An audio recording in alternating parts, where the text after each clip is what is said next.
guys, Cody here. How's everybody doing? What we're going to be doing today is going to be going over a few of the things that we've seen in this most recent update. That's right, we're looking at the Snapshot. The Snapshot is the Nether update. As of course you can see, right now we're in an area that's not particularly updated. This is, part of the old Nether wastes. However, very soon, you're going to see stuff like this. Now I've gone ahead and basically just done a creative build, kind of showing some of the things that we're going to have access to. None of this is really particularly aesthetically pleasing, I know, please don't get me black for that. It's just kind of an idea that I put together to show what sorts of things we might be able to do with this setup. So without any kind of further ado, we're just going to go ahead and pop our thing back on here. And as you can see, these are some of the blocks I've been working with, nothing particularly interesting. So one of the things I did is I just kind of built a little facade around the nether portal, just because, who needs just this big old chunk of black obsidian chilling out like that when you could actually give it a little bit of a spice up. Now this gate thing right here, totally aesthetic, kind of a pain in the butt if you ask me, but hey. One of the first things that we're going to cover is, if you take a look at this is a wall.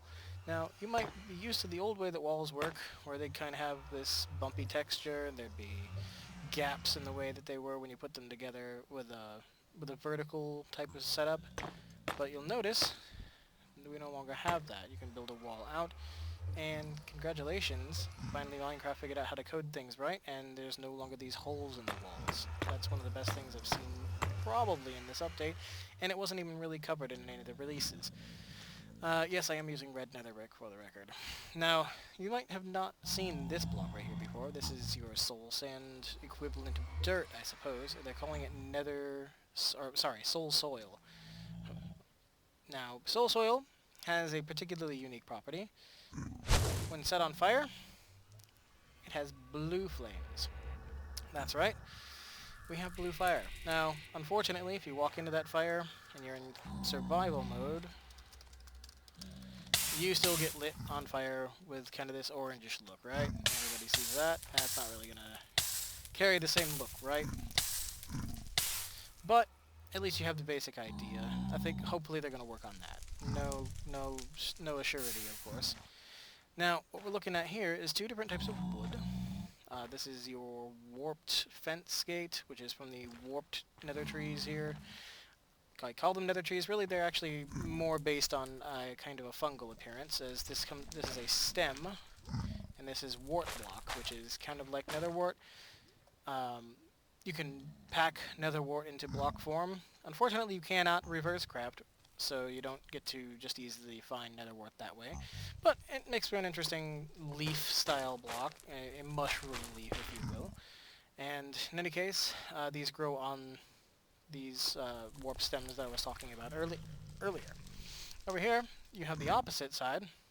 You have the ones that you'll find in a crimson forest biome, which, we'll cover that here in a moment. Same basic kind of concept. Now, I did build these trees by hand. This is not necessarily what trees are going to look like. I just did this for my own purposes. But this is the crimson stem, and of course the nether wart blocks that we're already kind of aware of, if you've been using them. If not, no big deal. They're just they're kind of an aesthetic block, just like the other side. Now you'll notice this lantern here is the normal color, but if you've been keen in spotting these, you'll notice there's also these blue lanterns. That's right, we do in fact have blue lanterns. Those are essentially items that are built using the normal process of building a lantern, which is your iron nuggets and a crafting bench surrounding a torch, except instead of a regular torch, what you're going to use is a soul fire torch. That's right, soul fire torch. And you make that by making use of the path block that I've been using right here, which again is the soul soil.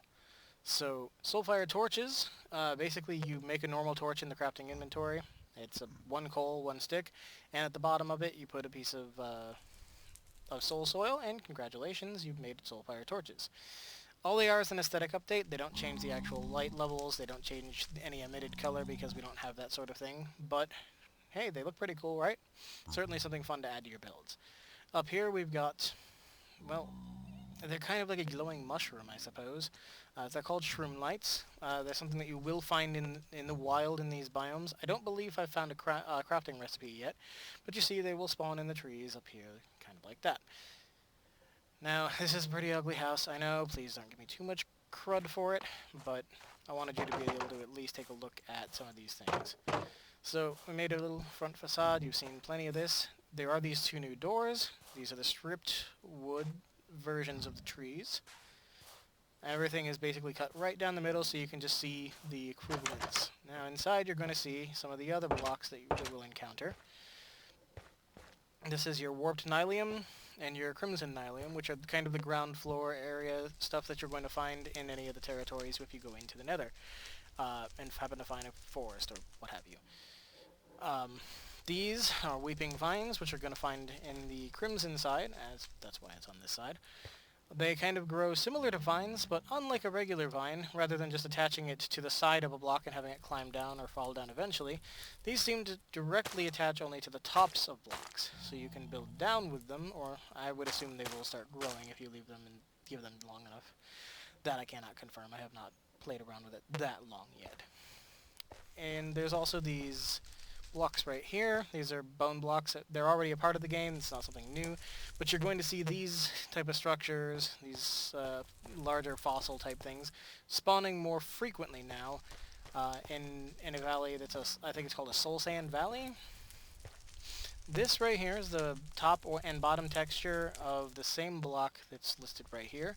This is your ancient debris. Now this is a new resource. This is essentially the game changer that's going to make your, well, it's going to make diamond still necessary, but obsolete in terms of equipment. You need diamond to create the actual tools and equipment, but you alloy this on it by putting one ingot to that diamond, and that ends up creating a much stronger piece of equipment. Now, I'm not going to go into the details on that. There is plenty of information out there if you want to learn how to actually get a hold of this and how to properly use it. But suffice it said, it's not as simple as you find one and then you put it on a piece of equipment and you're done. You will have to gather a bunch of other stuff, including gold. You'll have to, of course, smelt. And anyway, like I said, I'm not going to go too much into that. But this little setup right here is just kind of a showcase. Now, let's see if I can actually find a crimson biome, or crimson forest, right up here. There we are. Now, I'm going to fly to it. You're going to notice something immediately evident is that you're going to have these little firefly effects anytime you're in a crimson forest. Yeah, that's right. They added in this interesting little effect. I think it's kind of a neat little effect. I don't think it has any real actual effect on the game itself, but it looks kind of cool. You're going to see that these are pretty much the same story as the warped versions. It's just that, well, it looks a little different. Now, something that people don't seem to be aware of is these crimson fungi and the warped fungi are actually the saplings of this. So if you were to grab bone meal, let's go ahead and grab some of that, you could actually grow a tree. And you'll notice, as I said earlier, the shroom lights will sometimes grow in those trees. So kind of think of these like the mushrooms, the large mushrooms. If you were to bone meal a mushroom, this is what you get. It's the same concept, it's just that they've taken it a little bit further. Alright. Let's see. I don't know if I've got a Soul Sand Valley right nearby. I probably do. These biomes are scattered everywhere, and as you can see, they are often quite sizable, as with this Crimson Forest right here. And as you can see, I also cannot fly. I probably should have my flight license revoked. And I apologize for any of the glitchiness. It's just we're kind of speeding through territories that haven't quite been generated yet, but that's alright. I'm going to go ahead and take us back this direction. And no, there's nothing over here either, okay. Tell you what we're going to go ahead and do is we're going to make use of a new feature that was added in this particular snapshot. It's a locate biome command. Of course, you'll have to have cheats turned on or be a server administrator or something like that to be able to actually do this. But let's say we want to find ourselves a Soul Sand Valley. You can start typing the word soul, and you'll notice that up here it's going to pop up with Soul Sand Valley. So you can hit the tab button to auto-complete that, and it's going to show you where the nearest Soul Sand Valley is. It's 137 blocks away from here, and if I want to, see this little link area right here? I can click on it, and it's going to give me the coordinates down here and a teleport ready command. So we just hit enter, and it's going to pop us right into the area. Now, unfortunately, it does appear that I have spawned inside of some blocks, so we're just going to mine up. find our way out. It seems this is a soul sand valley that is inside of something. That was fortunate, wasn't it? So we can keep going up, maybe. We'll probably get a little too high that way. So instead, let us mine our way out a bit and see if that takes us anywhere. I'm trying to get to a little bit more of an open territory. It doesn't seem to be taking us anywhere. I'm sure this is some very compelling viewing, let me tell you.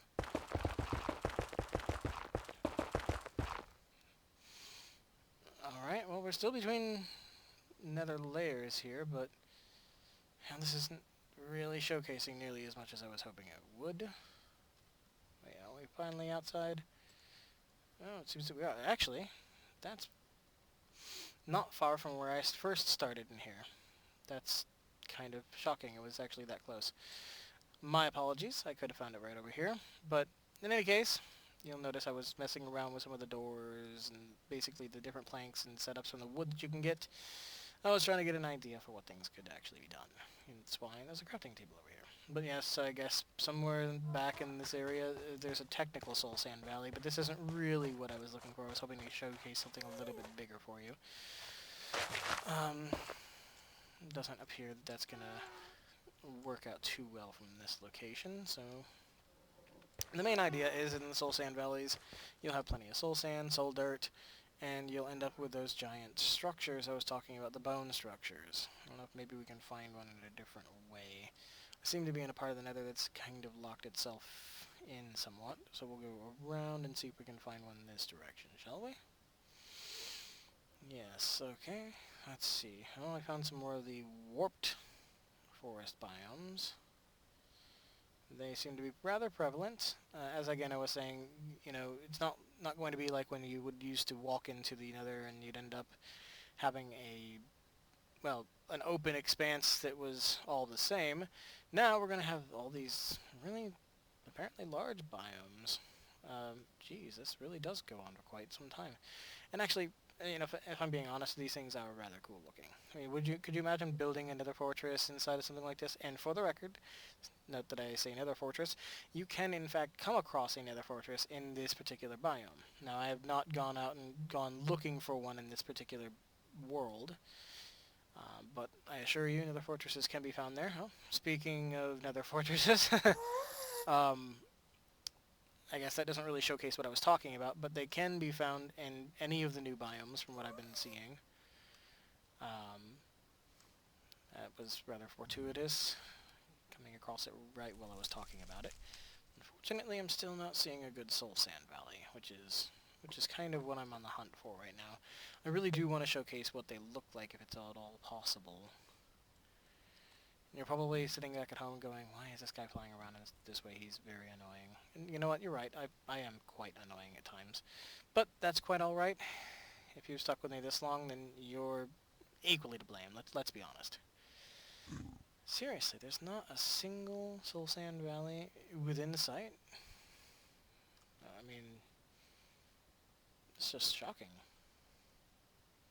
I mean, not shocking to the point where my jaw is going to fall and hit the ground or anything like that, but shocking in the sense that I really would have expected it. Lots of lava, though. Hey, surprise, surprise, there's lots of lava in the nether. This guy must be a brilliant person. That's right. Well, I mean, we can see there's another one of these, the Crimson Forests, which I know I've said it, I'll say it again, I really believe these are some pretty interesting looking places. Oh, and again, I can't fly, that's great. Yep. Keep crashing into things, that's going to help matters. This is what it means to be a professional Minecrafter. Oh, here we go, as if I wasn't completely giving up. Here we are. So this, you'll see, is a border between a soul sand valley, which is why you're seeing this soul sand and the soul soil here, and I'm not sure if this is actually technically still part of the valley. Yeah, it is. Okay. So you'll notice that if you were to look at the information that was displayed there, it would tell you what biome you're in. I was wondering if that was another waste that was between, but no. So we have our Crimson Forest right here, and just to the side of it, you got your Soul Sand Valley. I did mention the bone structures. I've also will make note that it seems that, and this could just be a, maybe I'm overthinking things a bit too much, but it does seem that Ghasts seem to spawn a whole lot more in here. I mean, look at them. Look at all the Ghasts just spawning in this little sand valley. These are not a very hospitable place to be. But it does have these neat bone structures. Someplace you can get a hold of bone if you absolutely need to, though I wouldn't really recommend trying to farm it here. First off, it's not a renewable resource, but second off, this is terrifying. This number of Ghasts, I would not want to be out here having all of them launching their bolts at me and fire charges and what have you. Plus, I've also noticed that there's a good number of Endermen that seem to like to spawn in these new locations as well. Which, now, they're not really a problem unless you stare at them, but if you do, you could have some angry Endermen chasing you down. Okay, so finally we're gonna come over here. See these right this right here? Because I can so talk English, that was great. This is basalt. Okay? This is what I use for the outer borders of the home that I built to showcase things. It doesn't seem to have any real uses other than currently being an aesthetic block, but it does have different facings. You can face it one direction, you notice the texture is different. Face it another, texture is different. So it places very much like a log in that regard.